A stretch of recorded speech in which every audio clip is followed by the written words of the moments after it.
é chamado à pedra, ninguém é responsável, ninguém é responsabilizado.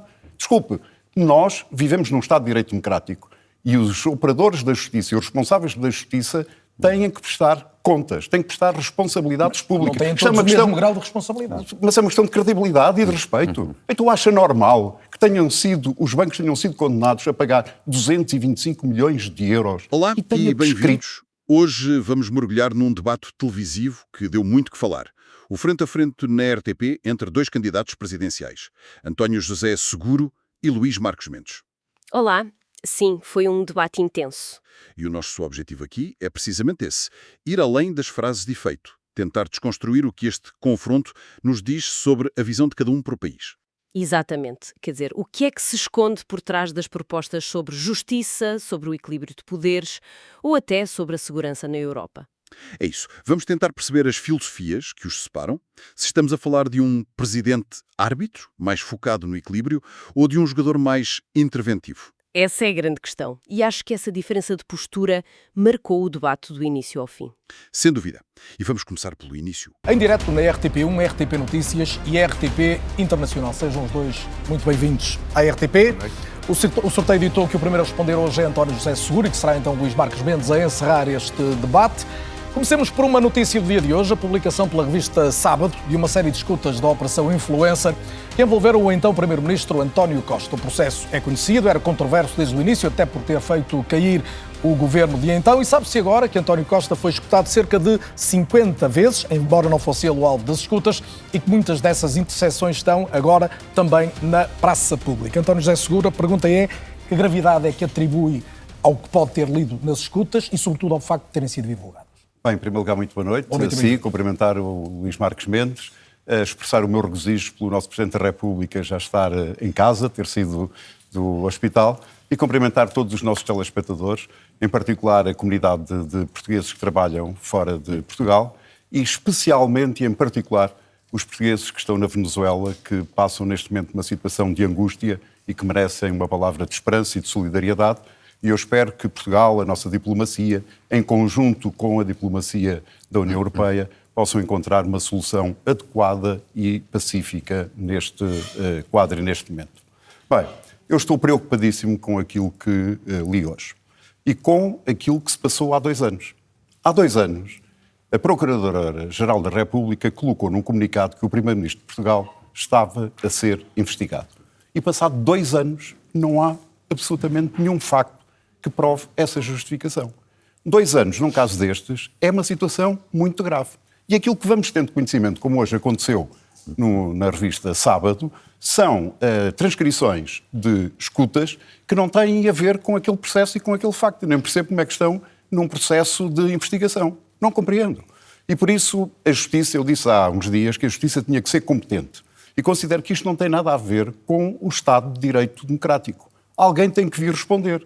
Nós estamos a falar e alguém é o de um cidadão da República. Claro, nós estamos a falar de um cidadão que é Presidente do Conselho Europeu, que era Primeiro-Ministro na altura, o país perdeu um governo, o país foi a votos, o país que tinha uma situação de estabilidade política e passou para ter uma situação de instabilidade política, já com 2 eleições depois disso, e ninguém responde, ninguém é responsável. Quer dizer, isto não pode ser assim. E, portanto, a situação é, do meu ponto de vista, grave. Luís Marcos Mendes, numa questão anterior já deste processo, boa noite e bem-vindo também, quando se falou da questão da autorização ou não por parte do Supremo em relação às escutas ao então Primeiro-Ministro, disse que a lei tinha sido cumprida. Perante esta divulgação, mantém essa ideia de que a lei está a ser cumprida e bem cumprida? Já lá vamos, porque há vários factos aqui a terem atenção. Primeiro, um cumprimento para si, outro cumprimento para o António José Seguro, um cumprimento para os nossos telespectadores, também um cumprimento especial para os telespectadores das comunidades portuguesas. Eu espero e tenho ainda esperança que haja um debate próximo em que nós possamos discutir também os temas das comunidades portuguesas, que é mais importante porque Portugal não são só os 10 milhões cá de dentro, também são os 5 ou 6 milhões lá fora que têm problemas e ambições. Posto isto, vamos a este assunto. Eu acho que este assunto dá razão à proposta ou compromisso que assumi na semana passada, num outro debate televisivo, de que é preciso rapidamente, com pressa, dar o pontapé de saída para um pacto na justiça. E anunciei que o meu primeiro Conselho de Estado, depois de ser eleito Presidente da República, será exatamente sobre essa matéria. Para começar a aproximar posições, porque senão PS, PSD, designadamente estes dois partidos, parecem condicionados e não se aproximam e não se faz nenhum entendimento. Mas vê uma gravidade particular na divulgação destas Claro escutas? que vejo. Por isso é que eu digo que isto confirma que a Justiça está doente. Olha, e o Ministério Público em particular? Não, tudo. Mas vamos por partes. Primeira parte, violação do segredo de justiça. É gravíssimo. É mais uma, mas é grave. E não se resolve como o Ministério Público pretende, com uma participação crime contra a revista Sábado e os seus jornalistas. Os jornalistas não assaltaram o Ministério Público. Alguém lhes passou a informação. Logo, devia ser investigado exatamente quem é que passou aqui a informação. Acresce ainda que, pela jurisprudência do Tribunal Europeu, o Ministério Público não vai ter espécie nenhuma de razão. Mas esta questão do segredo de justiça é uma matéria que os políticos podem rever em próxima alteração. Segundo ponto, a Operação Influencer. Concordo com o António José Seguro. É inqualificável que ainda não esteja encerrada. Encerrada quer dizer ou arquivada, se não houver provas, ou então com acusação. Isto é absolutamente lamentável e o Ministério Público não pode ter uma investigação no seu cargo ali até à eternidade. E o Procurador também tem de falar sobre isso, na sua opinião. Não, tem o Procurador, é o Ministério Público, o Procurador é o topo do Ministério Público, com certeza. Mas a questão é, sobretudo, são as questões de fundo. A questão de fundo é lamentável. Mais de 2 anos. Ou 2 anos. Terceiro ponto. Para concluir. Também há outra coisa lamentável, absolutamente lamentável. Quando foi da Operação Influencer, foram descobertos 75 mil euros em notas, escondidos no gabinete do chefe de gabinete do Primeiro-Ministro. Ninguém até hoje deu uma explicação cabal e definitiva. Nem o chefe de gabinete, nem o ex-Primeiro-Ministro, nem o Ministério Público. E, portanto, tudo isto mostra que as coisas estão, de facto, mal. E o mal significa o seguinte, é sacar responsabilidades, mas também é da classe política juntar-se, fazer um entendimento e fazer as reformas que sejam necessárias para pôr a justiça a funcionar. E é um tema que ambos já trataram como prioritário para os vossos mandatos, se vierem a acontecer. Eu queria só dizer uma coisa. É essencial que se peçam responsabilidades e que se exijam responsabilidades. Não se passar por isto sem que alguém assuma essas responsabilidades. E não é só aqui. O cartel da banca foi condenado em 2 momentos a pagar 225 milhões de euros. Não pagou porque escreveu. Escreveu porquê? Quais são as razões? Quais são as causas? Quem é responsável? Quer dizer, o país não pode viver com uma justiça... Vai pedir essas explicações a quem, se for Presidente da República? Naturalmente que essas explicações têm que ser dadas já. Não se pode esperar pela eleição presidencial. Já devia ter sido dada há meses. Nós não podemos passar por uma situação de justiça em que as coisas acontecem, lamenta-se, encolhe-se os ombros e ninguém é chamado à pedra. Ninguém é responsável, ninguém é responsabilizado. Desculpe, nós vivemos num Estado de Direito Democrático e os operadores da justiça e os responsáveis da justiça têm que prestar contas, têm que prestar responsabilidades públicas. Não têm todos o mesmo grau de responsabilidade. Mas é uma questão de credibilidade e de respeito. Então acha normal que os bancos tenham sido condenados a pagar 225 milhões de euros e tenha prescrito? E ninguém assume responsabilidades? Não é apenas para concluir, o Carlos Daniel, se me permite. Evidentemente que estamos totalmente de acordo. Pedir responsabilidades. Isso é óbvio. E as questões que eu coloquei há bocadinho são muito sérias, são 3 questões muito sérias. Agora, há uma diferença que eu tenho relativamente ao António José Seguro. Cada um é como é. Nós temos muitas coisas em comum, a democracia, a moderação... Vamos às diferenças. Mas há aqui uma diferença, que é... Eu sou mais interventivo. Eu gosto de ir mais à frente. Eu quero explicações, mas quero muito mais do que isso. Explicações acabamos todos em diagnósticos. Não, é preciso ir mais à frente. A justiça tem que ser reformada. Já devia ter sido. Usando uma expressão, desculpe, agora não tem nada de críticos, usando uma expressão sua de há uns anos, qual é a pressa? É exatamente isso. Eu acho que não é uma boa expressão. É assim, é verdade, há pressa. Já havia pressa. Mas por onde é que se começa? Começa-se, em primeiro lugar, num domínio como a justiça, começa-se num entendimento de caráter interpartidário. Não é possível de outra maneira. E parece fácil no contexto atual?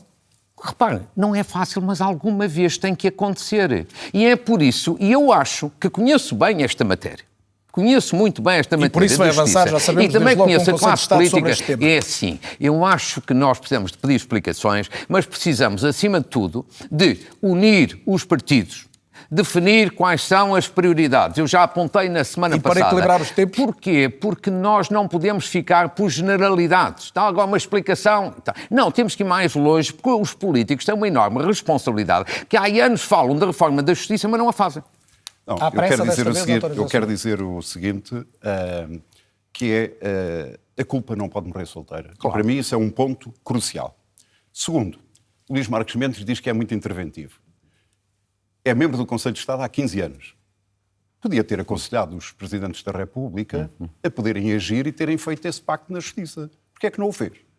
Terceiro, quando é que eu começava?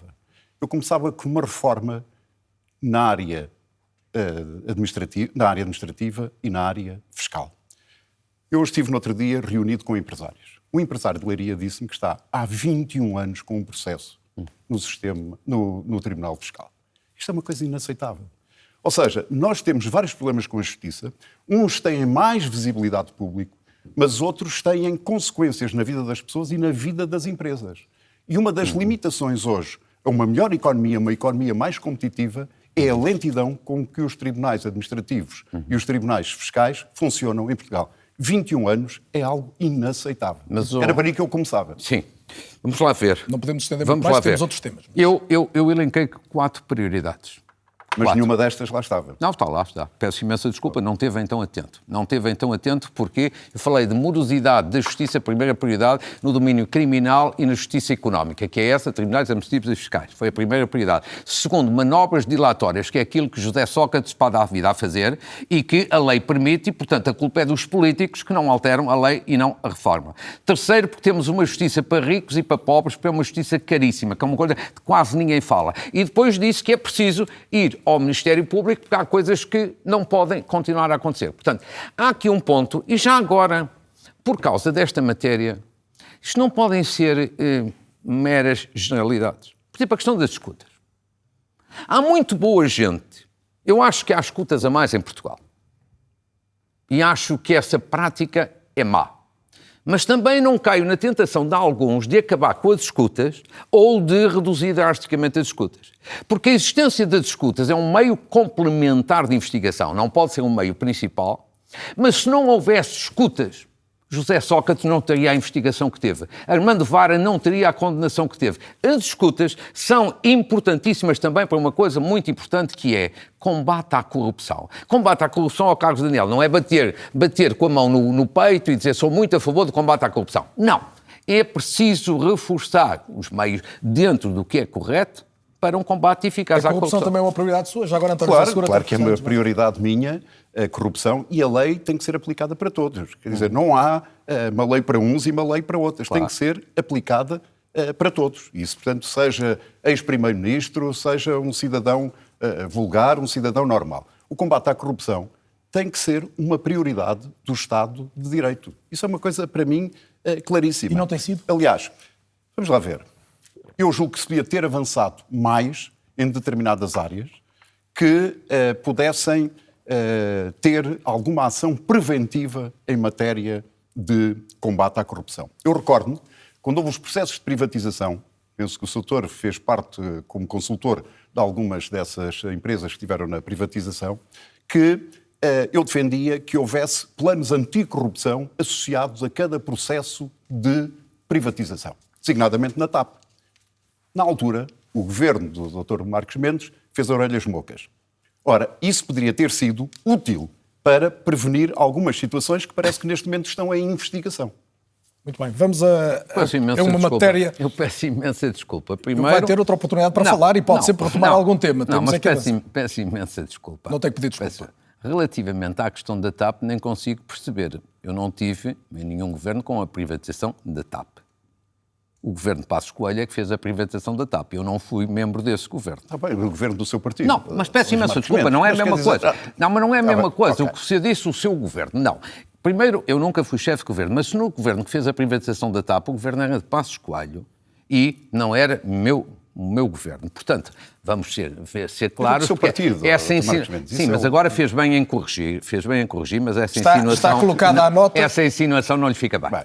Ficou claro que António José Seguro estava a falar então do governo Passos Coelho, que Marcos Mendes não integrou. António José Seguro recuperou há 2 dias, aqui no debate onde eu estive, também a tese dos ovos e do cesto, em relação à possibilidade de haver demasiado poder colocado sobre uma área do espaço político, a área da direita e do centro-direita.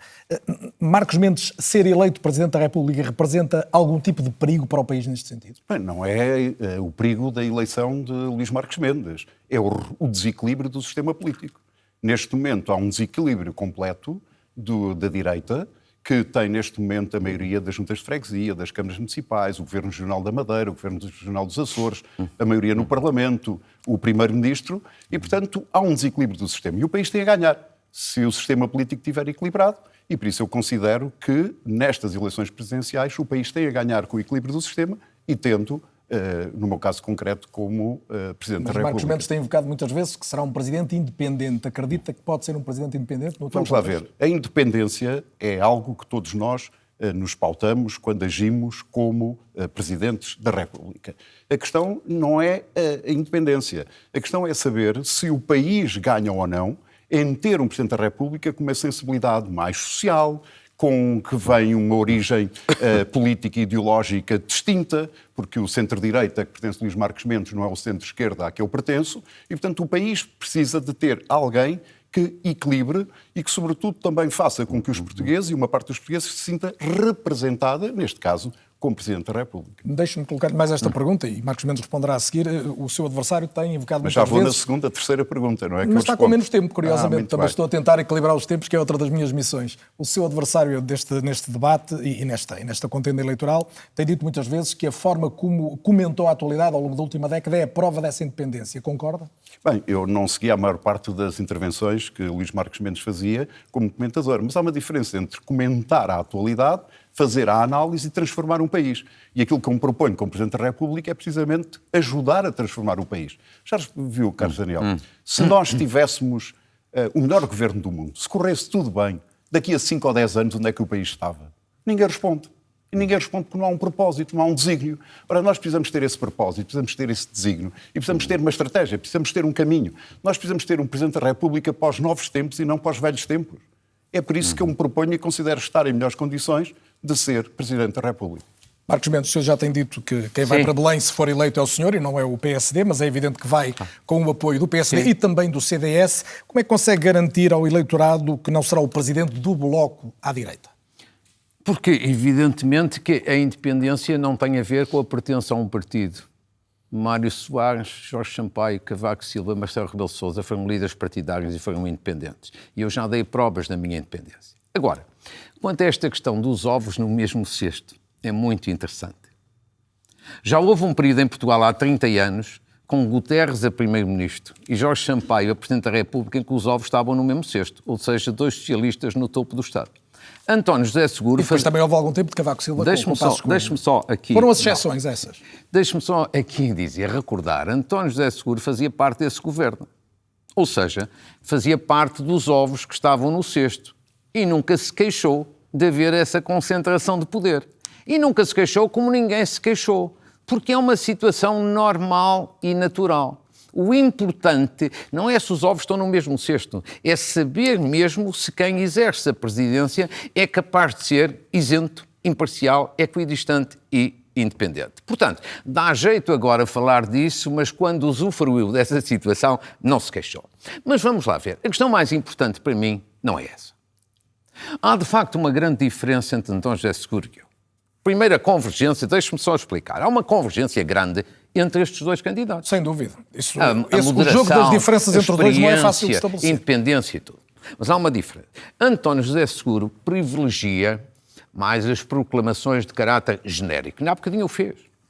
Eu quero ser bastante mais ativo e interventivo. Isto não é crítica nenhuma. Cada um tem o feitio que é, tem o estilo que é, a atitude que tem. Vou-lhe dar aqui um exemplo. Eu quero avançar no domínio social. Presidente da República, eu acho que tem que ser alguém com uma fortíssima sensibilidade social e capaz de exercer a sua magistratura de influência nesse sentido. E vou dar aqui 3 exemplos concretos, que é para não ser generalidade, são coisas concretas. Por exemplo, combate à pobreza. É uma situação terrível que temos em Portugal. Como diz o professor Carlos Farinha Rodrigues, que é um grande especialista nesta matéria, o problema da pobreza enorme que temos não é só um problema dos pobres, é de toda a sociedade. E por isso eu vou instituir um fórum anual de combate à pobreza, agregando governo, partidos e instituições sociais e mobilizando mais apoios para esse objetivo. São coisas concretas. E está convencido que vai ter sucesso. Não tem sido fácil juntar muitas vezes forças políticas diferentes. Já é a segunda vez que invoca essa convicção. Mas aqui até de natureza diferente. Segundo exemplo, vistos gold. É uma matéria muito polémica. Não vou entrar na polémica se devem manter, se devem acabar. O governo de António Costa limitou. Só há vistos gold no domínio da cultura, ciência e investigação. Muito bem, nada a opor.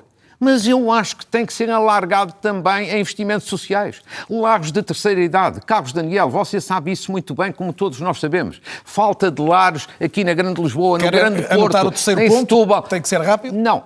Ou seja, quero recomendar ao Governo e aos partidos que reformulem esta matéria no sentido também das questões sociais que estão aqui. E finalmente, a terceira tem que ser mesmo a minha Casa Civil terá menos assessores políticos e mais assessores sociais. É um sinal forte que quero dar, maior sensibilidade social. O distingue de Marcos Mendes é ser menos interventivo? Peço imensa desculpa, temos que ir aqui a estes temas. Em primeiro lugar, mas começou por isso. Luís Marcos Mendes começou por dizer que era diferente e que era mais interventivo. Luís Marcos Mendes diz, bem, já houve uma situação em que, aliás, houve 2, também houve Cavaco Silva e Passos Coelho, houve 2 situações. Só que os tempos eram diferentes, Luís Marcos Mendes.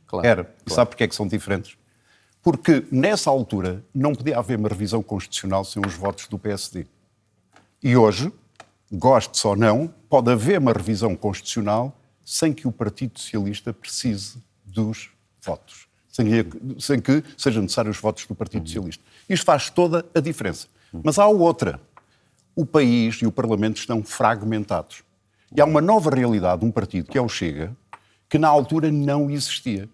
E se reparar, em 2 leis essenciais, como a lei de estrangeiros e a lei da nacionalidade, com quem é que o governo do seu partido fez acordo? Precisamente com o Chega.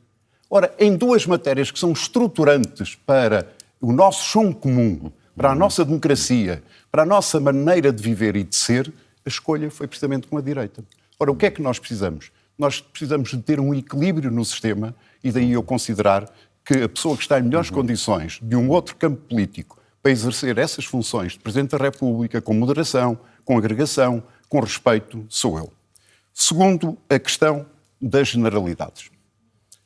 Dr. Luís Marcos Mendes, quando eu apresento uma proposta de uma aliança de todos os partidos para que se crie um verdadeiro pacto para a saúde, eu estou a falar de coisas concretas.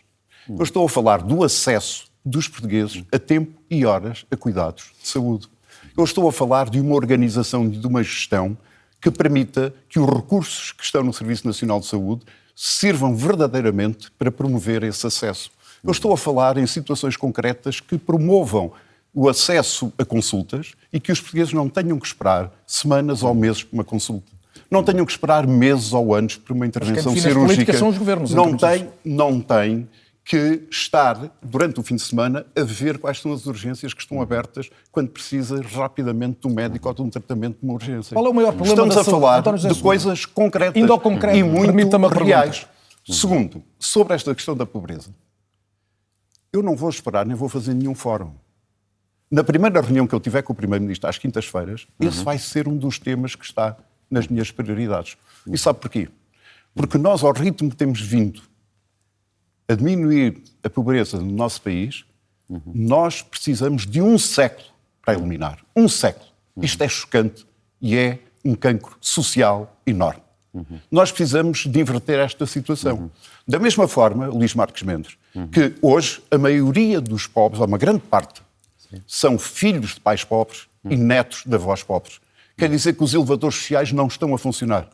Temos que fazer muito, mas eu não vou esperar meses para pôr um E eu fórum em gostava pé. de colocar Vou muitas tratar desse perguntas, mas assunto tenho na dois primeira temas, reunião, tenho quinta-feira, dois temas com o que Primeiro-Ministro. fatalmente quererei trazer ao debate. Não sei se quer uma réplica, tem que ser curta. Não. Estamos equilibrados em termos de tempo Estamos de agora. acordo. Se o António José Seguro subscreve a minha ideia de um combate reforçado à pobreza, estamos de acordo. Agora, evidentemente que eu tenho uma vontade de ser muito mais proativo. E tem a ver com outras áreas. Sei lá, eu já assumi o compromisso de colocar um jovem no Conselho de Estado. Diz-se, não tem importância. Tem, nunca na vida isso aconteceu. Nunca na vida. O Presidente da República designa 5 pessoas para o Conselho de Estado. Nunca na vida alguém designou Permita-me incluir um jovem. outro tema de atualidade muito Deixa-me relevante, só, que é a questão das leis do trabalho. Eu tenho que os ouvir aos dois sobre... Mas podia-me deixar só acabar aqui o Já raciocínio. com a questão dos jovens? Não, a questão dos jovens é uma proposta concreta. Presidências abertas nas comunidades é uma proposta concreta. Mais uma matéria que eu gostaria de tratar. Como é que se vai abordar? Há uma diferença também entre nós. Como é que se vai abordar? Relativamente ao Chega. Se Muito o bem, Chega vamos a um essa dia, questão. se o Chega Luís um Marcos dia Mendes, ganhar eleições, vamos a essa gostava questão, de abordar mas também essa vamos matéria. abordar, e era uma das questões que eu tinha, mas vou-lhes pedir respostas muito concretas Sim, claro, e vamos diretas, a isso. porque Vamos senão lá. não vamos ter tempo. Eu queria falar das leis do trabalho e ainda da Europa e da segurança da Europa. Creio que são 2 temas obrigatórios Com para certeza, ouvir com duas certeza. pessoas com legítimas ambições a Claro serem que sim. presidentes do país. Em relação ao Chega, já colocou essa questão. Num contexto, sendo eleito um dos senhores, Claro. irá absolutamente ter que avaliar o resultado de umas eleições legislativas, mesmo que a legislatura se cumpra normalmente até ao fim. Se o Chega a ganhar essas eleições ou integrar uma solução de governo, o senhor dará posse a essa solução? Não, se o Chega a ganhar as eleições, nisto estamos de acordo, António José Seguro e eu. Já ambos dissemos a mesma coisa. Ou seja, se o Chega a ganhar as eleições, foi a decisão dos eleitores, a Constituição manda que seja indigitado o Uma líder coisa é do ser Chega para indigitado. primeiro. Está, indigitado. Qual é a diferença que temos? E uma vez mais, é o ser mais proativo ou menos proativo. É a grande diferença. Que é assim, eu já disse, e posso explicar de uma forma muito sintética, que é assim. O Chega é um partido que passa a vida a ter ideias, propostas de caráter inconstitucional. Pena de morte, por exemplo. Prisão perpétua, então, insiste permanentemente. São 2 matérias que são impossíveis de concretizar pela Constituição, são inconstitucionais. Não é uma questão de fazer uma lei mais assim ou mais assado, não pode sequer ser legislado nessas matérias. E por isso, se o programa eleitoral do Chega tiver inconstitucionalidades como estas, podem ser outras, eu não indigitarei o líder do Chega, primeiro-ministro, nem lhe darei posse, enquanto não tiver garantias por escrito de que o seu programa será limpo nesta parte das inconstitucionalidades e que a Constituição será totalmente E quer cumprida. deixar a sua posição sobre se o Chega deve indicar alguém para o Supremo Tribunal de Justiça? Não, essa parte não me diz respeito. Deixe-me terminar, não confunda os planos, porque é uma coisa completamente Deixei diferente. terminar. É que eu sou o único candidato que tem esta questão e devo dizer o seguinte, e porquê? Primeiro, porque matérias desta natureza não é possível fazer uma lei mais assim ou mais assado. Portanto, não é dizer, deixo mais tarde para o Tribunal Constitucional. Não. Segundo ponto, não é o absurdo completo. A degradação da democracia que seria dar posse a um primeiro-ministro Tenho que ouvir o no António dia José seguinte Seguro. apresenta um programa de governo com medidas grosseiramente Inconstitucionais. Já foi claro, Luís Marcos Mendes, e o deixe-me ouvir o Presidente António da José Seguro. República é o António garante José do Seguro, cumprimento da Neste Constituição. contexto, quer de uma vitória eleitoral do Chega, quer de um programa de governo que tenha inconstitucionalidades, o seu olhar é diferente de Marcos Mendes? Não, para mim é muito claro. Não há governos contra a Constituição. A minha primeira lealdade é à Constituição da República Portuguesa. E, portanto, já fui claro sobre isso. Bem, Luís Marcos Mendes, vou-lhe pedir que possa ser o mais sintético possível, Claro. porque leva vantagem no tempo. Claro. O seu adversário, António José Seguro, disse aqui há 2 dias que, nesta altura, pelo que conhece do anteprojeto, ainda em discussão sobre a alteração às leis laborais, que teria uma inclinação a vetar. O senhor percebe este ponto de vista? Não. Quer dizer, não percebo, e não me parece que o Dr. António José Seguro tivesse dito exatamente isso, mas ele Por isso corrigirá. estou a citar, posso ir Bom, buscar a frase, foi eu tenho- comigo aqui. Muito bem, muito bem. Eu tenho ouvido dizer... Vou citar, neste esperará... momento teria uma clara inclinação para não Pronto, aceitar a ok, proposta. Muito Foi bem. esta a Eu expressão. tenho a seguinte opinião sobre essa matéria. Primeiro ponto é assim. Toda a gente pede sempre reformas. E quando as reformas começam a ser feitas, há que dar ao rei que não é o momento, não é a oportunidade, não se deve fazer reformas. Eu não tenho esse ponto de vista. Segundo lugar, um Presidente da República só se pronuncia sobre se veta, promulga ou envia ao Tribunal Constitucional quando lhe chega o texto definitivo da lei. Terceiro lugar, tenho suficiente experiência para saber que o documento que aí existe neste momento não será nada parecido com o documento final, porque a negociação que vai ocorrer vai levar a profundas mexidas. António José Seguro, começava por este ponto, um dos citados agora por Marcos Mendes, de que só quando chegar a Belém o documento é que se deve pronunciar. Já ouvi falar mais ou menos nesses termos, mas não havia nesta altura, por exemplo, um Presidente da República não teria neste momento uma oportunidade de incentivar o diálogo e de evitar uma greve geral e um desentendimento? Vamos lá ver. Aquilo que eu considero é que o Presidente da República não se deve pronunciar enquanto estão a decorrer os processos de negociação. Já disse isso e considero que o tempo do Presidente é quando o decreto chega a Belém. Mas também já disse, dada a sensibilidade desta questão, o seguinte, que tenho uma tendência no sentido de ter uma leitura negativa se o decreto chegar a Belém nos termos em que neste momento são conhecidos. Tenho essa tendência e ponderei verdadeiramente esta palavra. E porquê? Em primeiro lugar, Luís Marques Mendes fala numa reforma. Mas porquê é esta reforma? E não é a reforma que permite que haja maior competitividade da nossa economia, maior produtividade das nossas empresas, combate à desigualdade salarial entre homens e mulheres e incentivos à fixação de jovens no nosso país. Porque é que não é essa a prioridade? Aliás, eu não compreendo como é que de um momento para o outro esta iniciativa é tomada pelo Governo. Não fazia parte da proposta eleitoral. Se fosse uma reforma importante, então o PSD devia ter apresentado isso aos portugueses com clareza, com transparência, e não o fez. Uma das coisas que a nossa democracia precisa é de transparência, é de clareza. E se isso verdadeiramente era uma reforma, então devia ter sido apresentada. Mas não é. O Governo tem de retomar agora? Bem, o Governo, estamos num processo de negociação. Eu já disse que compete ao Governo descalçar esta bota, porque foi ele que a calçou. Marcos Mendes, sinteticamente, sinteticamente, está com vantagem de tempo? Não, sinteticamente... Não era preciso mexer nas leis laborais neste sentido? Não, eu insisto neste ponto. Não sei porque é que não se pode fazer uma reforma desta natureza. Tudo está a mudar também neste domínio. Transição digital, inteligência artificial, teletrabalho, há um conjunto de alterações. Mas isso é relativamente pacífico. Deixe-me só colocar esta nota. A Ministra disse que a lei atual está desequilibrada a favor dos trabalhadores. Repare, isso foi a Ministra, não sou eu. Não. Isso é que eu estou a perguntar. Isso não sou eu. Eu só peço duas coisas. Primeiro, não gosto muito desta ideia de que toda a gente normalmente pede reformas e no momento em que elas começam a acontecer, não é tempo, não é o momento, não é oportunidade, devia ser assim ou assado. Quer dizer, é isto que a mim me faz impressão, porque uma pessoa tem que ser, de facto, ter iniciativa, tem que ter ação, tem que ser proativo. Segundo lugar, nesta matéria, mais do que transparência, que também evidentemente é importante, eu acho que são importantes duas coisas. Digo isto desde o primeiro dia e estou neste momento muito feliz porque o ambiente está muito desanuviado, que é equilíbrio e o GT. Equilíbrio porque, como diz o João Proença numa recente entrevista, muito bem feita, que foi secretário-geral do GT, diz, uma empresa são os acionistas, são os gestores e são os trabalhadores. Tem toda a razão. Portanto, equilíbrio. Segundo lugar, desde o primeiro dia que eu digo, é importante um acordo com o GT. E é que hoje acrescento, acho que vai haver um acordo com o GT um dia mais tarde, depois da greve. Bem, Marcos Mendes, o equilíbrio dos tempos tem que ser gerido por mim. Eu queria lançar um último tema para os últimos 3 minutos de debate, que é o tema da defesa da Europa e desde logo a defesa da Ucrânia. Putin disse ontem que está preparado para uma guerra com a Europa. É evidente que não falta quem veja nisto um bluff, mas também uma ameaça efetiva. Eu gostava da sua opinião sobre isto e sobre como é que a Europa pode reagir, quer do ponto de vista militar, envolvendo os seus homens, desde logo os portugueses, quer do ponto de vista do financiamento. Bem, eu sobre isso já disse com muita clareza e com muito pormenor qual é a minha posição. Em primeiro lugar, eu não percebo porque é que há um número mágico, 5%. Tem que haver um aumento de despesa para 5%.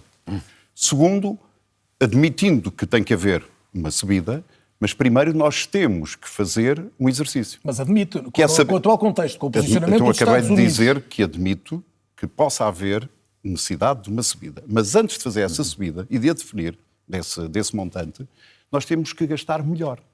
Em 2023, o conjunto dos países da União Europeia, mais o Reino Unido e a Noruega, gastaram cerca de 3 vezes mais em despesa militar do que a Rússia. Portanto, nós temos que saber se com o mesmo dinheiro podemos fazer melhor.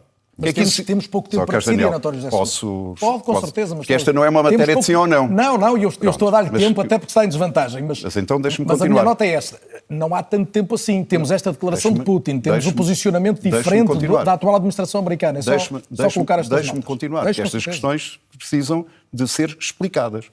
E, portanto, em vez de cada Força Armada ter o seu helicóptero, o seu submarino, o seu tanque, podia haver aqui economias de escala. Terceiro, uma coisa é aumentar a despesa para comprar tecnologia norte-americana, outra é aumentar e fazer investimentos em defesa para comprar europeu. Eu opto por esta segunda opção. E nós devemos ter um sistema científico europeu, ancorado em sistemas científicos nacionais, onde o investimento é feito com inteligência, para aumentar a capacidade estratégica do nosso país e, simultaneamente, a tecnologia daí oriunda ter uma aplicação dual. O que é que eu quero dizer com isto?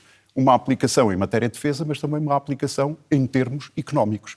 Porque sensores, infravermelhos, drones, para não dar outros exemplos, podem ter aplicação e podem ser estímulos e incentivos para a nossa economia. Dito isto, que é o quadro de fundo, eu considero que todas as negociações que existem para levar ao cessar-fogo, e eu espero que sejam bem-sucedidas, na Ucrânia, não podem pôr em causa a segurança da Europa. E por isso a Europa tem que estar nesse processo de negociações. E esse processo de negociações tem que ser um processo que respeite o direito internacional e que garanta uma paz sólida e duradoura na Europa. E para o esforço de defesa europeu, admite que o financiamento recorra, se não for possível chegar aos ativos russos, porque é uma questão bastante controversa, que o financiamento recorra, por exemplo, a um imposto europeu, uma emissão de dívida conjunta de eurobonds para este caso específico? Vamos lá ver. Eu já defendi, há muitos anos atrás, por muita incompreensão de muita gente que agora diz que eu tinha razão, que a Europa, em determinados investimentos, se justifica fazer a emissão de eurobonds.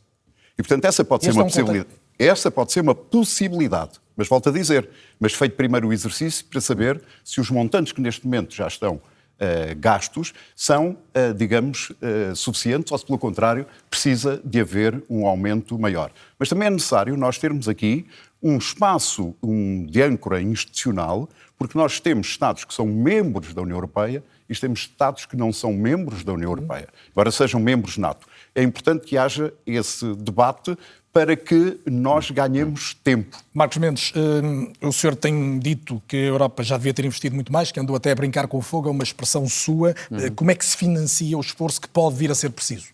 Vai ser de forma gradual, evidentemente, com os orçamentos de Estado e com próprios fundos europeus. Agora, no essencial, nós estamos de acordo numa matéria desta natureza. Mal seria se não estivéssemos. Há apenas pequenas nuances. Relativamente à cimeira da NATO que fez o acordo do célebre 5%. Eu devo dizer o seguinte, acho que foi de uma importância capital. Claro que aquele objetivo vai ser muito difícil de alcançar e provavelmente até será alterado no futuro e muitos países não vão conseguir, dentro dos prazos previstos, concretizar aquele objetivo. Como aconteceu com a Cimeira de Gales, em que os célebres 2% também não foram alcançados. Mas o ponto estratégico que a gente tem que ter, estratégia política, é esta. Se não tivesse havido um acordo na Cimeira da NATO, o que estava a discutir-se hoje era o princípio do fim da NATO, era a implosão da NATO. Só o Sr. Putin é que esfregava as mãos de contente. E por isso acho que houve visão estratégica que não podia ser mais explosivo. O caso da Operação Influencer. O tema que abriu as hostilidades, sim. A reação do António José Seguro foi muito visceral. Ele usou a palavra preocupadíssimo. E notava-se que não era só pela fuga de informação. Não, de todo. A preocupação dele era mais profunda. Era o facto de, 2 anos depois da queda de um governo, ainda não haver, factualmente, uma justificação para a investigação ao Primeiro-Ministro. A frustração dele era palpável. Completamente. E a pergunta que ele repetia quase como um mantra era: quem responde por isto? O foco dele não é o erro processual em si. É o dano à instituição. Exato. Para o seguro, um governo caiu, o país foi para uma crise política e a resposta do sistema parece ser um silêncio. Ele está a olhar para a ferida aberta e a perguntar onde está a responsabilização. E como é que o Luís Marques Mendes responde a isto? Ele aproveita a oportunidade, não é? Aproveita, sem dúvida. Ele concorda que a situação é gravíssima, mas em vez de se focar no erro passado, ele usa o caso como uma prova de que todo o sistema está doente. É o momento "eu bem vos avisei" dele. É isso mesmo. É o argumento perfeito para a sua grande bandeira. O pacto de regime para a justiça. Para ele, o caso influencer não é um acidente, é um sintoma claro de uma doença maior. E ele foi muito específico a apontar esses sintomas. Apontou 3 falhas, não foi? Sim, 3 pontos muito concretos. Primeiro, a violação do segredo de justiça, que ele diz ser gravíssima, e defende que se deve investigar quem faz as fugas, não os jornalistas. Pois. Depois, o tempo. Disse que era inqualificável que o processo ainda estivesse neste limbo, sem acusação nem arquivamento. E por fim, claro, a falta de explicação para os famosos 75 mil euros. Exatamente. E aqui vê-se a grande diferença de abordagem. É a tal clivagem. O seguro age como um médico de urgência. Vê uma hemorragia e quer estancá-la já, encontrar o culpado. E o Mendes olha para o mesmo paciente e diz que o problema é o estilo de vida todo, que é preciso reescrever o manual de saúde do país para evitar futuras doenças. Essa analogia é perfeita e coloca a questão diretamente a quem nos ouve, não é? De que médico é que o país precisa mais? Do cirurgião focado no problema concreto ou do estratega que quer reformar o sistema todo? É uma questão fundamental. É um tema que divide mesmo as opiniões. Gostaríamos muito de saber o que pensa quem nos está a ouvir.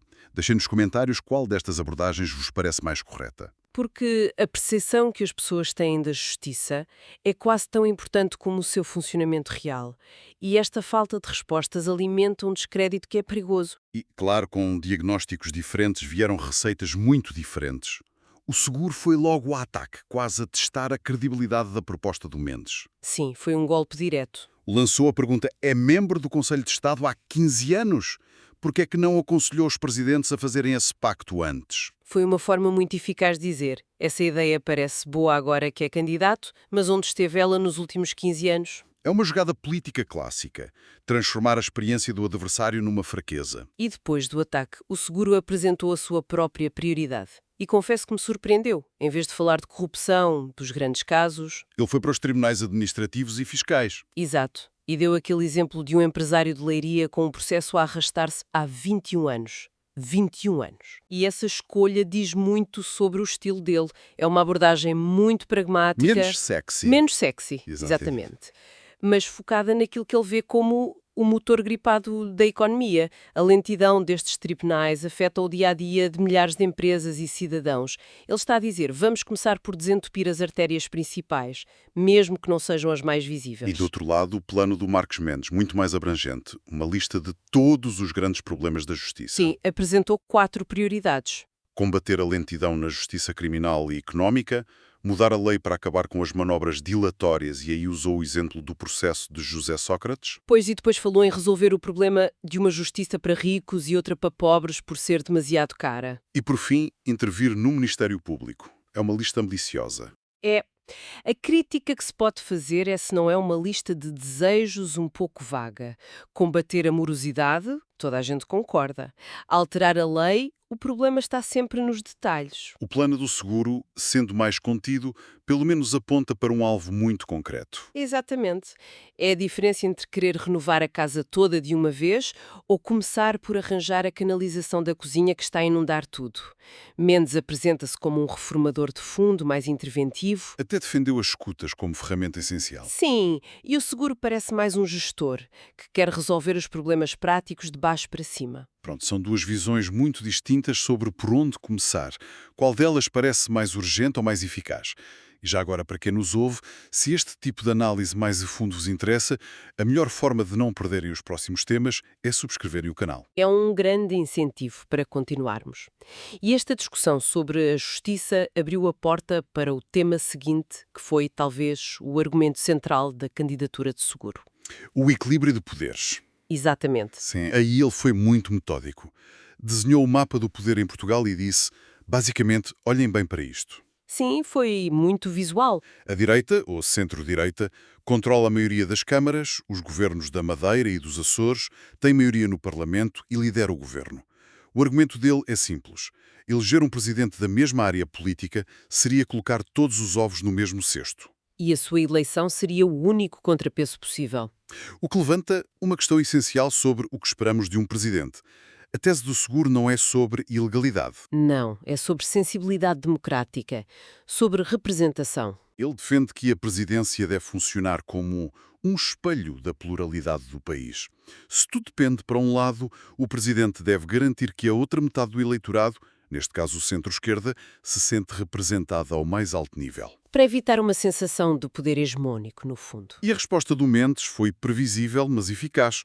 Apontou um espelho ao próprio seguro. Foi buscar o passado, claro. Lembrou que já houve um tempo com os ovos todos no cesto socialista, Guterres em São Bento, Sampaio em Belém, e que o seguro, na altura membro desse governo, nunca se queixou. É o contra-ataque de 2 pesos e 2 medidas. O argumento do Mendes é que a cor política importa menos que a independência de espírito. Algo que ele alega ter demonstrado como comentador. Mas o seguro tinha uma resposta para isso.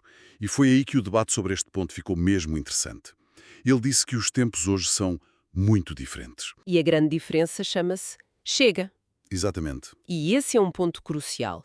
O seguro argumenta que uma concentração de poder no tempo do bipartidarismo estável era uma coisa, mas hoje, com um parlamento fragmentado e um partido de direita radical com um papel decisivo, a necessidade de um contrapeso em Belém é, na visão dele, existencial.